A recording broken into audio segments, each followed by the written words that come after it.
OBC आरक्षणाच्या बचावासाठी प्राध्यापक लक्ष्मण हाकेसर आणि नवनाथराव वाघमारे हे उपोषणाला बसलेले आहेत। ओबीसीच्या आरक्षणाला धक्का लागणार नाही हे लेखी आश्वासन सरकारच्या वतीनं द्यावं ही त्यांची मागणी आहे आणि ही मागणी पूर्ण झाल्याशिवाय आम्ही माघार घेणार नाही या भूमिकेवर ते ठाम आहेत। एकूणच आरक्षणाच्या मुद्द्यावरून संबंध महाराष्ट्रभरातील ओबीसी बांधव ओबीसी समाज हा प्रचंड अस्वस्थ झालेला आहे आणि ओबीसी बांधवामध्ये एक खदखद या ठिकाणी निर्माण झालेली आहे। म्हणून राज्याचे सन्माननीय मुख्यमंत्री एकनाथजी शिंदे साहेबांनी या प्रश्नावर तातडीनं दखल देण्याची गरज या ठिकाणी निर्माण झालेली आहे। शिंदे साहेब ज्या पद्धतीनं अंतरवली सराटी या ठिकाणी उपोषण सोडायला गेले होते त्या पद्धतीनं त्यांनी वडीगोद्री या ठिकाणी सुद्धा येऊन ओबीसी बांधवांच्या काय मागण्या आहेत, या उपोषणकर्त्यांच्या काय मागण्या आहेत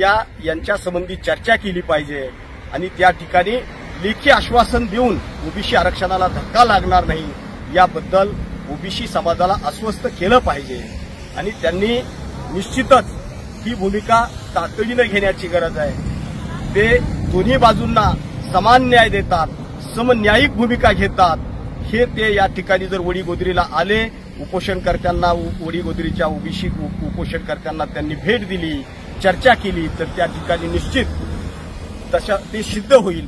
म्हणून माझी मुख्यमंत्री एकनाथराव शिंदे साहेबांना विनंती आहे की त्यांनी तातडीनं वडीगोद्री या ठिकाणी सुरू असलेल्या ओबीसीच्या आंदोलनाची दखल घ्यावी आणि वडीगोद्री या ठिकाणी येऊन या उपोषणकर्त्यांना त्या ठिकाणी चर्चा करून हे उपोषण मागे घेण्यासाठी विनंती करावी। तशा पद्धतीचं लेखी आश्वासन ओबीसी बांधवांना आणि या उपोषणकर्त्यांना द्यावं अशी माझी विनंती।